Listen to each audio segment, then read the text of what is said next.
Hi guys, मेरा नाम है साहिल खन्ना और आज की वीडियो शुरू करते हैं। सबसे पहले न्यूज है ब्रिक्स की।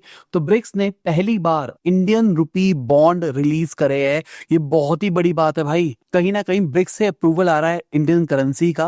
और हमारी गवर्नमेंट पिछले कुछ टाइम से यही कोशिश कर रही है कि यूएस डिपेंडेंसी को कम किया जाए, इंडियन करेंसी को एटलीस्ट अपने आसपास तो थोड़ा प्रेवलेंट किया जाए। हमने इंडियन रुपीज में लोन देने शुरू किए। अब हम ब्रिक्स के थ्रू अपने खुद के बॉन्ड्स भी निकाल रहे हैं, जो कि एक बहुत ही बढ़िया चीज है। इससे कहीं ना कहीं हमारी इंडियन करेंसी का एडॉप्शन आता हुआ दिखाई देगा। अगर हम आरबीआई की बात करके चले तो उनका स्टांस थोड़ा क्लियर हो रहा है। पिछले 11 साल में पहली बार देखने को मिला है कि आरबीआई ने डॉलर परचेज नहीं किए हैं। अभी जुलाई का डेटा निकल के आया है जिसके हिसाब से हमने डॉलर नहीं खरीदे हैं, इनफैक्ट बेचे हैं। हमारी करेंसी घट रही थी तो उसको स्टेबलाइज करने के लिए हमने डॉलर्स को बेचा है। हमारा जो फॉरेन एक्सचेंज रिजर्व था वो घटता हुआ दिखाई दिया। तो ओवरऑल देखा जाए तो आरबीआई का स्टांस क्लियर है कि भाई अब डॉलर डिपेंडेंसी कम करनी है। क्योंकि देखो यूएस के ऊपर अभी ट्रस्ट नहीं किया जा सकता ना, क्योंकि उनकी नस खींची हुई है। कभी भी हमारे ऊपर कुछ भी रूल्स एंड रेगुलेशन लगा देते हैं। तो इट्स बेटर कि उनकी सबसे पहले करेंसी को हिट किया जाए बिना ज्यादा शोर मचाए। क्योंकि अगर देखा जाए 2014 से अभी तक हमारी करेंसी 30% घटती हुई दिखाई दी है, बट हमारी इकोनॉमी इंप्रूव होती हुई दिखाई दी है। तो करेंसी घटने के कुछ रीजंस ये भी है कि यूएस का जो डोमिनेंस है ना, उसको कंट्रोल करना पड़ेगा। बाकी अमित शाह जी ने बोला है कि इंडिया और यूएस के जो टॉक्स है, जो ट्रेड टॉक्स है,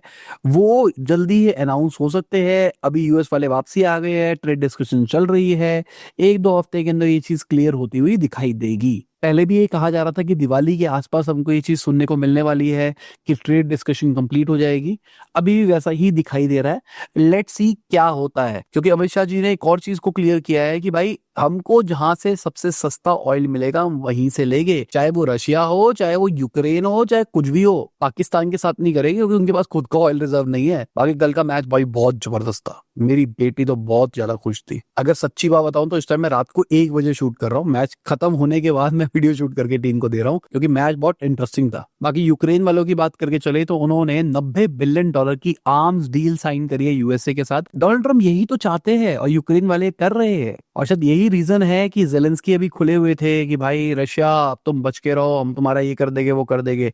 क्योंकि उनको ऐसा लग रहा है कि अब यूएसए उनका सपोर्ट करेगा।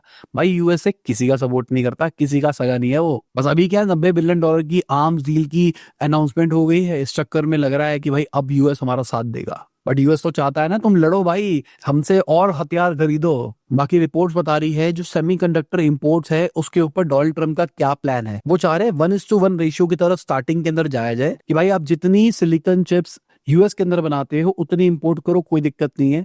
अगर उससे ज्यादा करोगे तो एडिशनल के ऊपर टैरिफ लगेगा। क्योंकि देखा जाए डोनाल्ड ट्रम्प पहले कह रहे थे कि भाई मैं सब पे टैरिफ लगा दूंगा, हमारे यहाँ फैक्ट्री लगाओ। तो इतनी जल्दी चिप्स नहीं बनती भाई, पूरा फैक्ट्री सेटअप सब कुछ करने में टाइम लगता है। तब शायद उनको समझ में आया है, तभी प्रैक्टिकल सॉल्यूशन निकाला जा रहा है कि भाई ठीक है, यूएस में भी बनाओ, बाहर से भी लेके आओ, धीरे धीरे करके उस डिमांड को मीट करो। बट ये चीज कब से लागू होने वाली है इसकी कोई क्लैरिटी नहीं है। क्योंकि एनालिस्ट की बात करके चले तो ये जो उल्टे सीधे टैरिफ लगाए गए हैं इसकी वजह से यूएस को ही शॉर्ट टर्म पे नुकसान होने वाला है।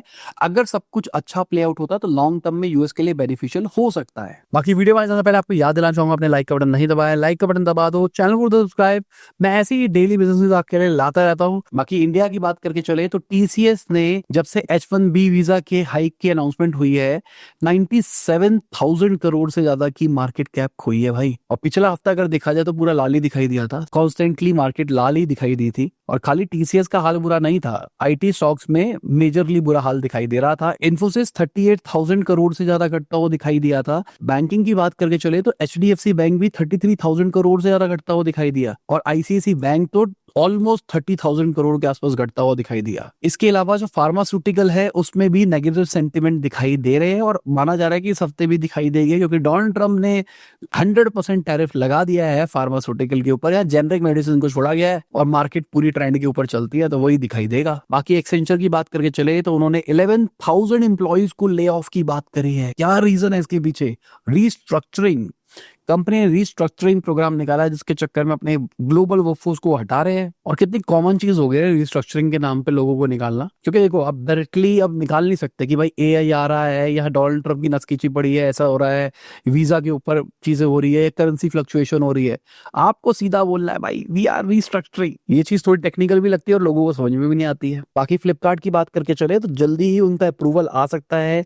इंडिया में अपना पूरा डोमिसाइल शिफ्ट कर रहे हैं क्योंकि जल्दी ही उनका आईपीओ आता हुआ दिखाई दिखाई दिएगा। लास्ट राउंड इन्होंने 2023 के अंदर किया था, $1 बिलियन की फंडिंग ली थी। उस टाइम पे $36 बिलियन की इनकी वैल्यूएशन थी और अभी इनका आईपीओ आएगा अगले साल, कहा जा रहा है स्टार्टिंग के अंदर देखने को मिलेगा। तो क्या वैल्यूएशन सेट होती है, लेट्स सी। बट कहीं ना कहीं फ्लिपकार्ट अगर इंडिया में डोमिसाइल अपना शिफ्ट करता है तो वो इन्वेंट्री मॉडल के ऊपर खेल पाएंगे, जिससे बहुत ही बड़ी एडवांटेज उनको देखने को मिलने वाली है। इसके अलावा अगर हम क्योर फूड्स की बात करके चले तो बिनी बंसल जी ने 160 करोड़ रुपए डाला है कंपनी के अंदर। बेसिकली उन्होंने खुद नहीं डाला, जो उनकी खुद की वेंचर आर्म है उसके थ्रू ये पैसा डाला गया है। अब जिनको क्योर फूड के बारे में नहीं पता, ईट फिट हो गया, नॉर्मल पिज्जा हो गया, क्रिस्पी क्रीम हो गया, ये सारे के सारे इन्हीं के सब ब्रांड्स है। नंबर टर्म्स की बात करके चले तो कंपनी ने 745 करोड़ के आसपास का रेवेन्यू रिपोर्ट किया फाइनेंशियल ईयर 25 के अंदर, जो कि अच्छी खासी इंप्रूवमेंट थी। पहले 585 करोड़ के आसपास का इनका रेवेन्यू था। इसके साथ साथ कंपनी के लॉसेस भी 170 करोड़ पे गए, जो कि घटते हुए दिखाई दिए। अगर हम देहात की बात करके चले तो उन्होंने 270 करोड़ का लॉस रिपोर्ट किया है फाइनेंशियल ईयर 25 के अंदर। यहाँ पे अगर आप चार्ट में देखोगे इनका रेवेन्यू 12.5% से बढ़ता हुआ दिखाई दिया है,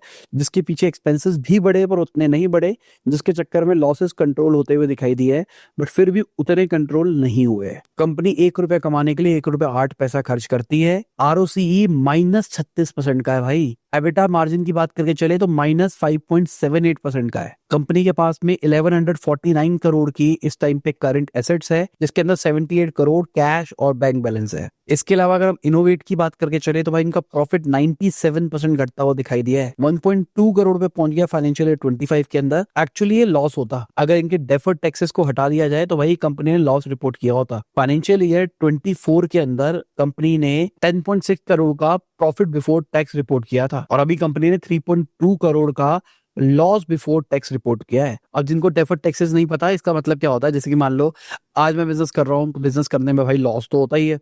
तो पहले साल मैंने बिजनेस बनाने के लिए लॉस किया, सेकेंड ईयर मैंने लॉस किया, मान लो थर्ड ईयर मैंने प्रॉफिट किया, तो मेरे पिछले 2 साल के जो लॉसेस हुए थे ना उसको मैं ऑफसेट कर सकता हूँ आगे से। तो जो ऑफसेट होता है उसको हम कहते हैं डेफर्ड करना। बाकी कंपनी का 117% का ऑपरेटिंग रेवेन्यू बढ़ता हुआ दिखाई दिया है, 114.5 करोड़ में पहुंच गया, जो कि पहले 52.7 करोड़ का था। कंपनी की अगर एबिटा की बात करके चले तो ईयर ऑन ईयर 76% बढ़ता हुआ दिखाई दिया है, 30 करोड़ पे पहुंच गया।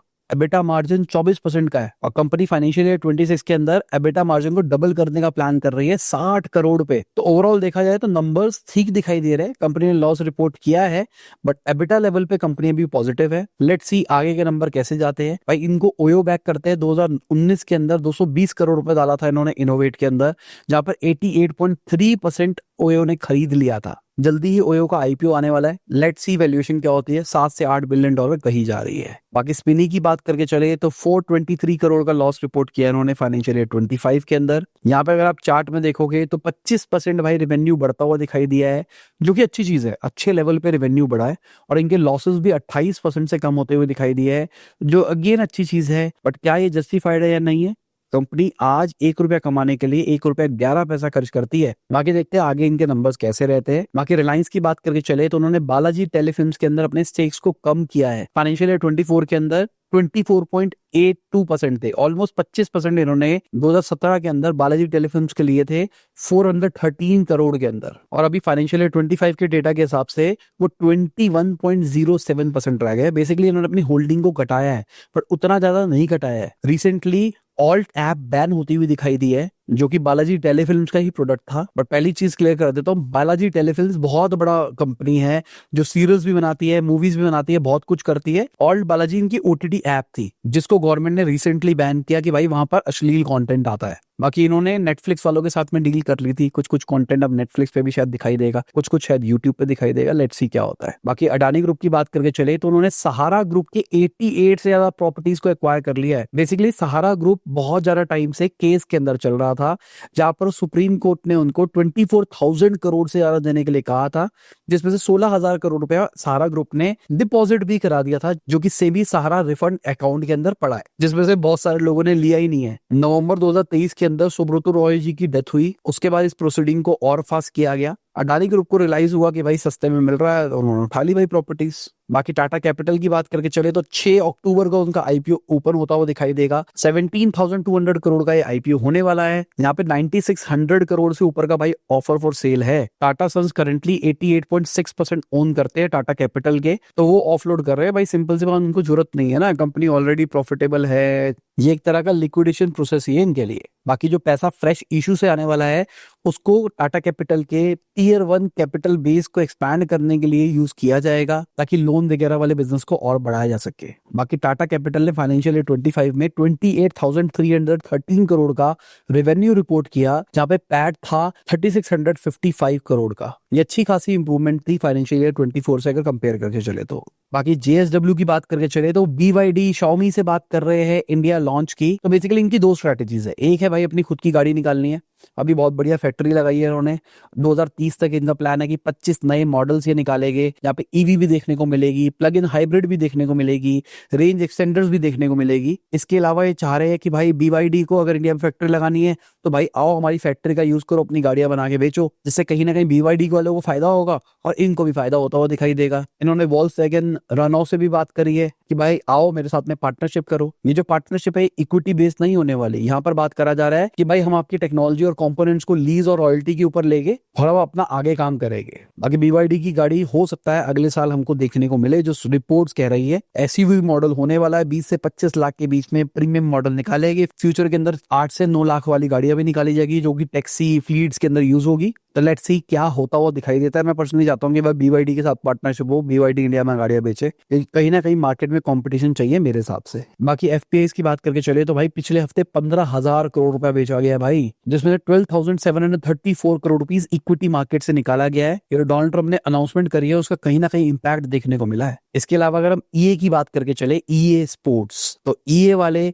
$50 बिलियन की प्राइवेटाइजेशन डील करने वाले। बेसिकली लिस्टेड कंपनी है, अब उसको प्राइवेट कर देंगे। इन्होंने NFL, क्रिकेट, जो कि मेरे बचपन में सबसे ज्यादा क्रिकेट वाली गेम EA स्पोर्ट्स की खेली है, द सिम्स, ये सब कुछ इन्होंने बनाया है। तो आइडिया ये है प्राइवेटाइज करके शायद कुछ बड़े स्टेप्स लिए जाएंगे जो शायद अभी नहीं पता। क्योंकि देखो अगर आप कोई बड़ी अनाउंसमेंट करते हो, कुछ भी करते हो, तो मार्केट उस हिसाब से बिहेव करती है। तो आप रिस्क लेना चाहते हो तो आप रिस्क नहीं ले पाते हो। तो अब शायद ये प्राइवेटाइज करके कुछ बड़ी चीजें करने वाले हैं। मुझे लगता है AI के अंदर भी बहुत सारी चीजें हो गई है पिछले कुछ टाइम से, जिसमें गेमिंग नेक्स्ट लेवल जा सकती है। शायद ये उस टाइप की कुछ चीज करेंगे, शायद फोन के अंदर कुछ करेंगे। लेट्स सी क्या करते हैं। क्योंकि मेरे हिसाब से प्राइवेटाइज करने का एक बड़ा रीजन हो सकता है, कुछ बड़ा गेम चेंजिंग आइडिया है दिमाग में। ये खबर आते ही 15% के शेयर भागते हुए भी दिखाई दिए है। बाकी मर्सिडीज वालों की एक इंडिपेंडेंट नई कंपनी आ रही है जो कि इन्हीं की कंपनी से निकल के आ रही है। एथॉस सिलिकॉन इसका नाम रखा गया है, जिसका प्योर काम होने वाला है सिलिकॉन चिप के ऊपर काम करना, जो कि गाड़ियों के अंदर यूज होगा। आइडिया ये है एनर्जी एफिशिएंट चिप्स बनाई जाए जो कि लेवल 3 लेवल 4 ऑटोनोमस व्हीकल्स के अंदर यूज हो। छोटी चिप्स बनाई जाए जो कि कम से कम पावर ले। आइडिया ये है 10 से 20 टाइम्स लो पावर कंजम्पशन करे, क्योंकि देखो फ्यूचर होने वाला है इलेक्ट्रिक व्हीकल का, और अगर आप कंजम्पशन कम करोगे तो आपकी रेंज बढ़ जाएगी। तो मर्सिडीज उसके ऊपर ट्राई कर रहा है। बट कहानी ये है, ये जो कंपनी है सेपरेटली ऑपरेट करेगी। इनिशियली मर्सिडीज से थोड़ी इंटेलेक्चुअल प्रॉपर्टीज, फाइनेंशियल इन्वेस्टमेंट तो मिल गई है, बट फ्यूचर आइडिया ये है कि भाई VC से पैसा रेस करके अपने ऑपरेशंस को और स्केल करेंगे। बाकी तो टाइम ही बताएगा किस तरीके से चीजें निकल के आती है, क्योंकि मुझे लगता है सिलिकॉन एक इंपॉर्टेंट रोल प्ले करेगा हर एक चीज की सक्सेस के अंदर आने वाले टाइम के अंदर। और इसी के साथ में हमारी आज की न्यूज खत्म होती है। उम्मीद करता हूं आपको मजा होगा। लाइक कर देना, शेयर कर देना, कमेंट बताना वीडियो कैसी लगी। बाय, गुड नाइट, शुभ हाफिज, गुड मॉर्निंग। और जब भी आप वीडियो देख रहे हैं, जय हिंद, वंदे मातरम, दुआ में याद रखना।